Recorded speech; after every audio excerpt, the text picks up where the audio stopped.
O Senhor esteja convosco. Ele está no meio de nós. Proclamação do Evangelho de Jesus Cristo segundo Lucas.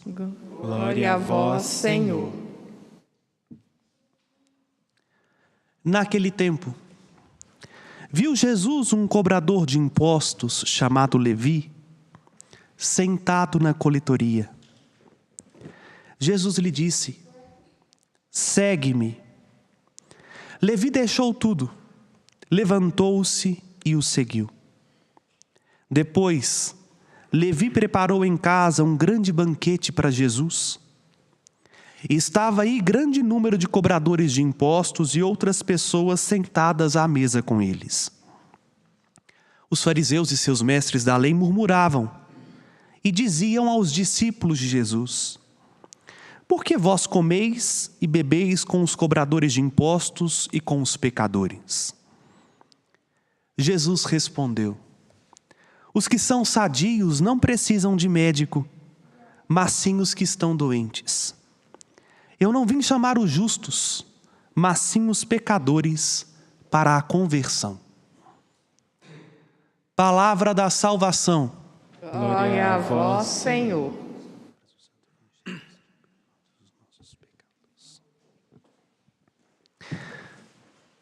Irmãos e irmãs, iniciamos um período fecundo na nossa fé.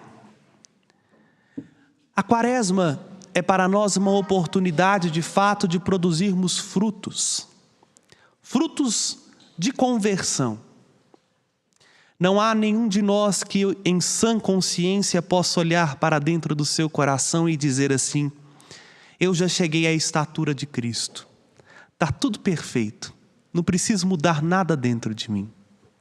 Pelo contrário, se olhamos para nós com sinceridade, vamos ver que podemos ter dado ao longo de nossa vida até passos significativos, mas ainda há muita coisa dentro de nós que precisa ser ordenada, que precisa ser colocada no eixo, para que em nós Cristo seja tudo. E através de nós, Cristo chegue a todos. Este é o intuito da Quaresma. Muito mal compreendido, a começar por nós, cristãos católicos, que fazemos da Quaresma um tempo de um rigor extremamente exigente e quase calvinista. Calvino foi um herege protestante que acreditava que se conseguiria a conversão meramente por esforço humano. Uma grande parte da teologia calvinista consistia em propor exercícios, penitências extremamente rigorosas como um modo de se chegar até Deus. Nós católicos não cremos nisso. Nós chegamos até Deus não é por um esforço de mortificação, onde nós somos o protagonista. A nossa penitência é para nos fazer ver com melhor distinção. Porque quando a gente está muito cheio de prazeres, quando a gente está muito cheio de nós mesmos, nós nos tornamos míopes e temos dificuldade de perceber que nós precisamos nos aproximar do Senhor. De modo nenhum a nossa penitência é uma barganha para com Deus.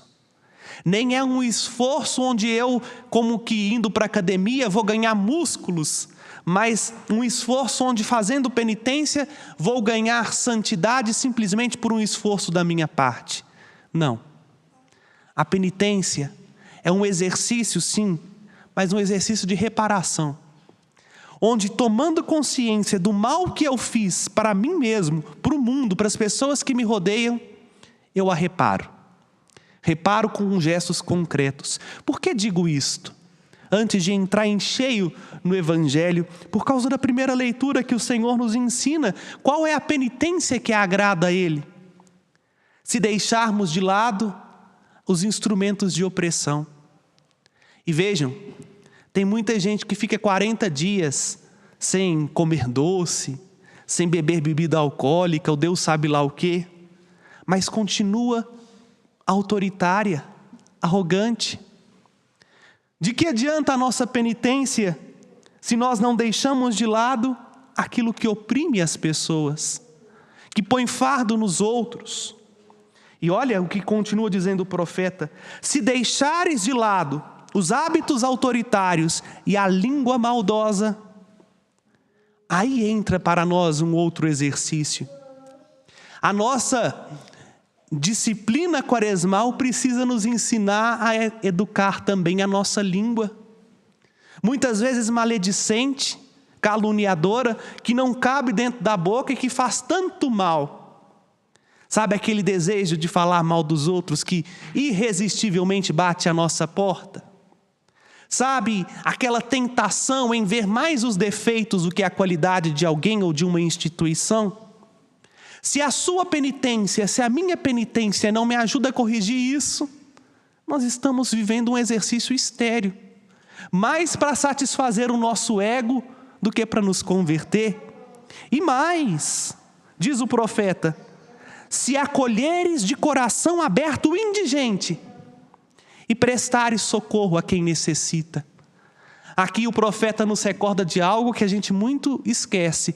Por exemplo,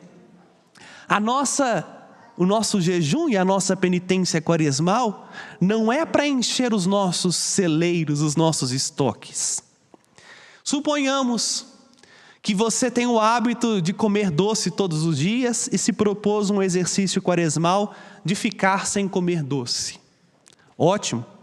Não é para daqui 40 dias a sua despensa estar cheia lá de torta, chocolate.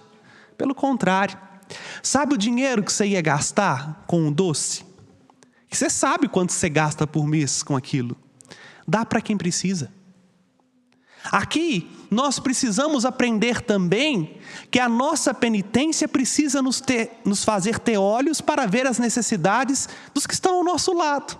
E às vezes estão dentro da nossa casa. E a gente não consegue enxergar.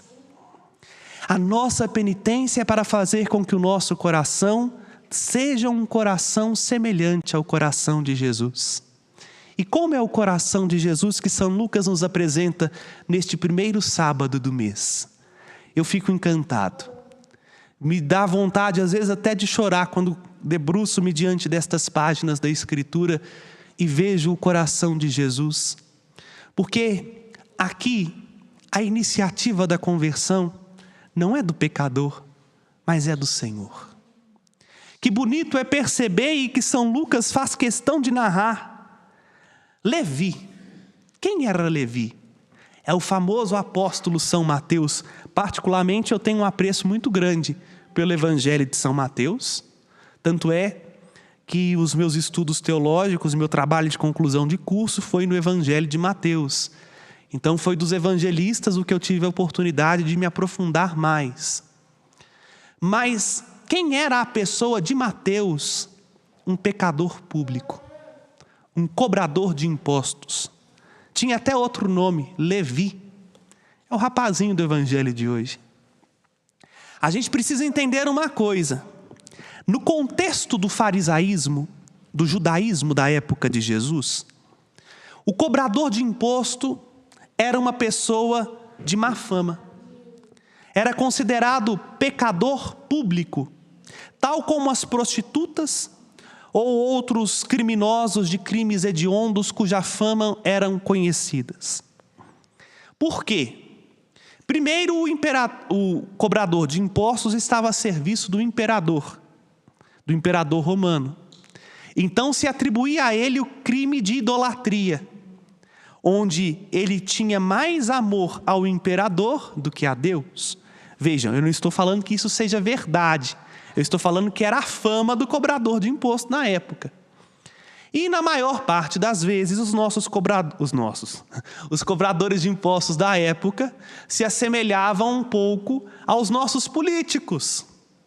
Como tinha dinheiro farto ali na frente deles, eles cobravam mais de quem não tinha condição, pagavam o que tinha para César e ficavam com um tanto no bolso deles. Então tinha a fama de corrupto. Quem é que queria trabalhar com esse tipo de gente?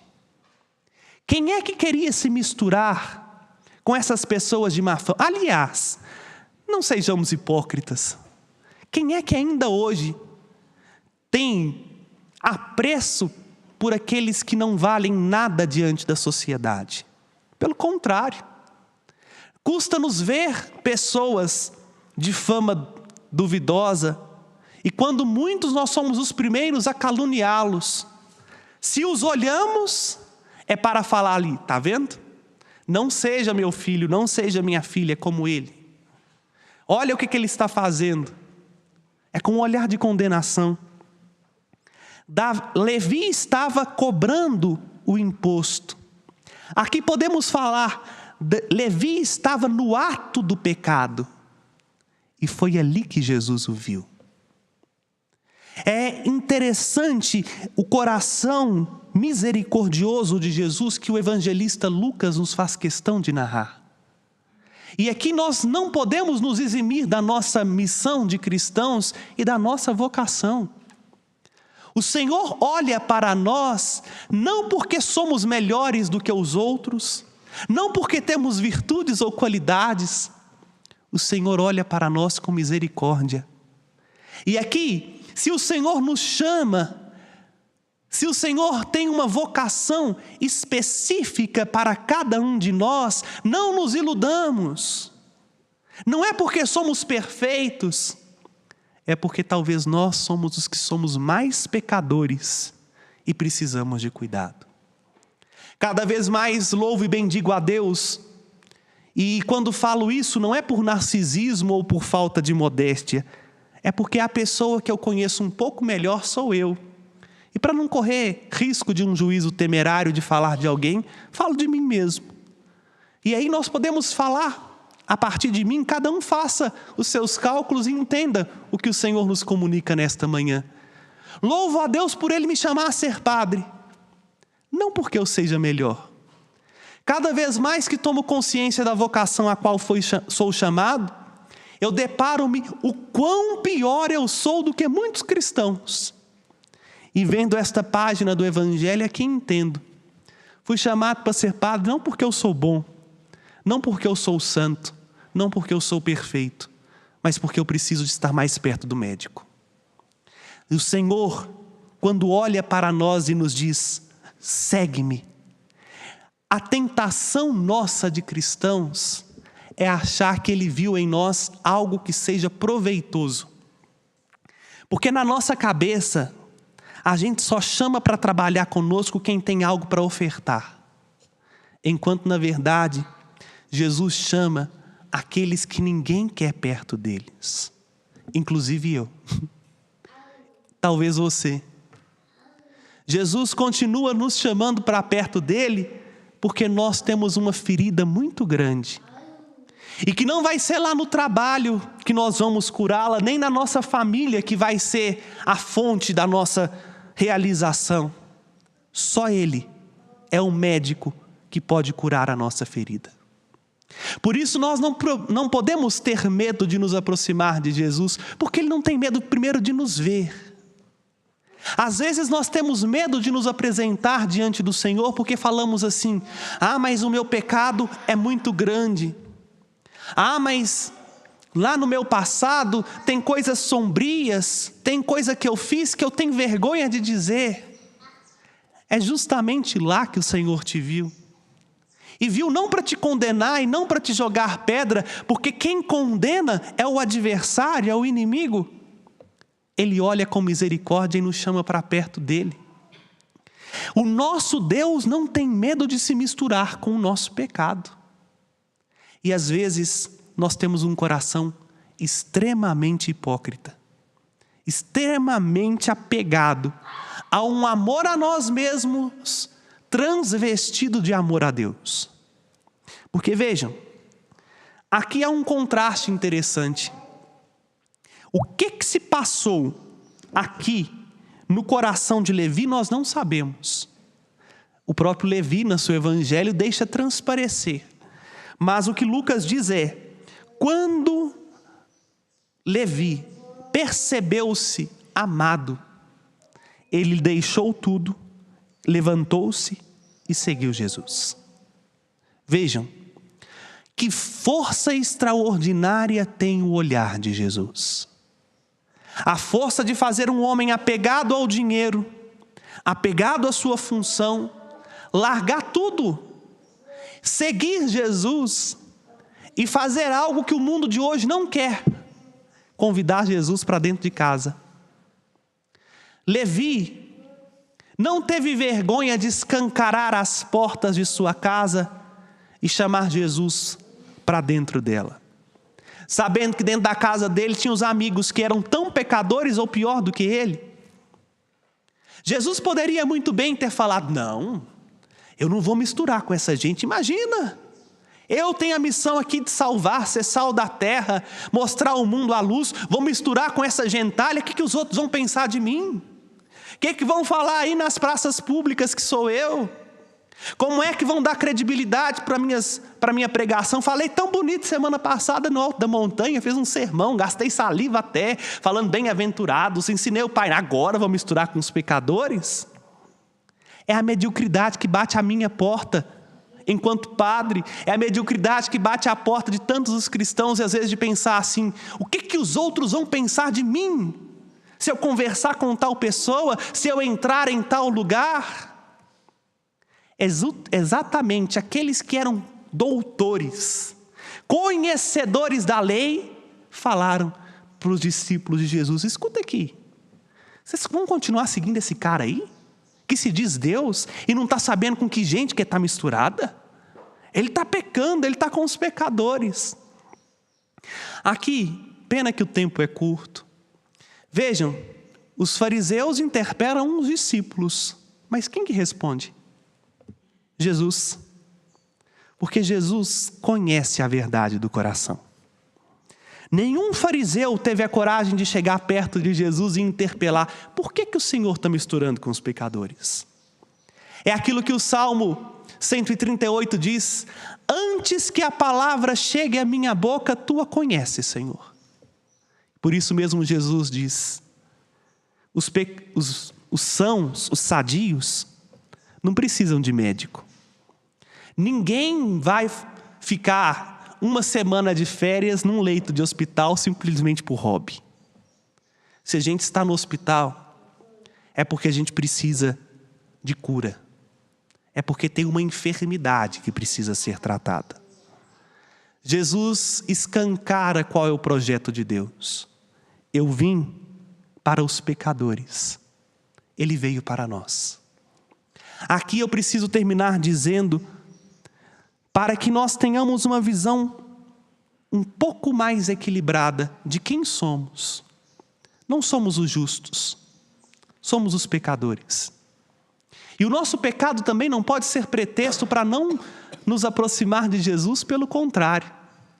É o nosso pecado que o atraiu, é a nossa ferida que o chamou. Não tenha vergonha de expor a Ele, o médico, o único capaz de curar esta ferida tão purulenta que sangra. Permita-me só uma pílula catequética. Sabe por que a gente usa o roxo como penitência? As cores na liturgia estão extremamente ligadas à vida, à natureza. Por exemplo, o vermelho lembra o sangue e lembra também o fogo. Por isso o vermelho é usado para representar a caridade. A caridade que é o Espírito Santo, o amor por excelência. Mas a caridade com que os mártires amaram e derramaram seu sangue. O verde lembra a vida. Quando nós olhamos para uma árvore verde é porque ela está vicejante, mas o verde também é uma fruta que ainda não está madura. Por isso, o cotidiano da nossa vida, nós usamos o verde. Mas e o roxo? Quando é que nós vemos na natureza algo roxo? Justamente quando estamos machucados. Já viram? Bate com força na sua mão. Quando aquilo ali está em processo de cicatrização, primeiro fica vermelho, mas depois começa a ficar roxo. O roxo nos lembra justamente a ferida do pecado que ainda não cicatrizou. Por isso é usado como sinal de penitência. No advento, na quaresma, no sacramento da penitência, da confissão. Estou dizendo isso porque nós precisamos nos lembrar que nós temos essa ferida, que ainda não está cicatrizada, está em processo, mas que nós temos que ter a coragem de deixar que o médico a examine, a toque, põe a mão, vai doer. Aperta um machucado que está roxo para você ver se não dói. Dói, mas tem hora que é necessário apertar. Porque debaixo daquela camada ali tem um pus que precisa sair, senão infecciona. Quando nós nos apresentamos a Jesus como indigentes da sua misericórdia, vai doer, vai incomodar, mas é para o nosso bem. E o que eu termino dizendo, para não nos escandalizar e termos uma justa medida, é que ao redor desta mesa não se encontram os santos, encontram-se os pecadores. Vejam, o que nós proclamamos no Evangelho é o que nós realizamos agora. Estamos ao redor da mesa com Ele. Ele se oferece a nós nesta mesa. Mas ao redor não estão os perfeitos, os santos, os ilibados, estão os pecadores, os cobradores de impostos, os profanos. A igreja não é uma comunidade de perfeitos.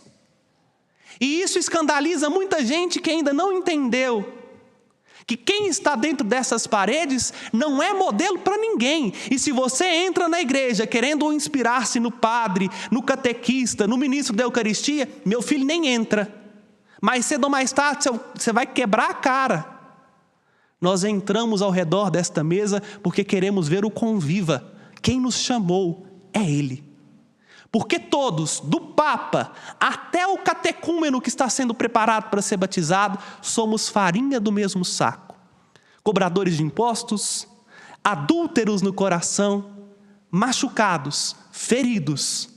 Mas a única diferença é que nós estamos nos propondo um caminho de cura, porque Ele é a fonte da nossa cura. Que a Quaresma nos ajude a encontrar com o olhar misericordioso deste Deus que não desiste de nós e nos faça cada vez mais restaurados no amor, para amar aquele que nos amou por primeiro nas pessoas que Ele mais ama, os pecadores, aqueles que não têm nada a oferecer. Louvado seja nosso Senhor Jesus Cristo. Ao Senhor que nos viu, nos amou e nos chama a segui-lo, apresentemos de pé os nossos pedidos. A nossa resposta será: converter